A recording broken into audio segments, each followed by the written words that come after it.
मंडळी नमस्कार।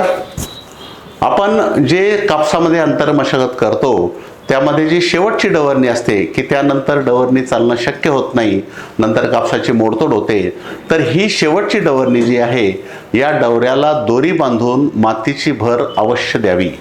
ही मातीची भर देताना डवऱ्याला दोरी बांधल्यानंतर त्या तासात दोरी सोडून एकदा मोकळं डवरं चालून माती मोकळी करून घ्यावी।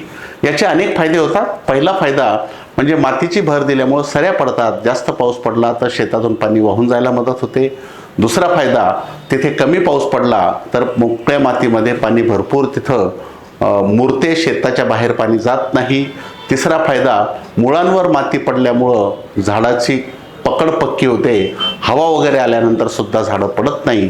पाचवा फायदा, माती मुळांवर पडल्यामुळं तिथे ओलावा टिकून राहण्यासाठी मदत होतो। पावसात खंड जरी पडला तरी सुद्धा एक पाणी दिल्याची बरोबरी मातीची भर दिल्यामुळे होते। असे अनेक फायदे कापसाला मातीची भर देण्याचे आहेत। त्यामुळं आपल्याला शक्य झालं तर शेवटची डवरणी ही मातीची भर द्यावी आणि त्या तासात पुन्हा एकदा डवरं चालवून माती मोकळी करून घ्यावी। धन्यवाद।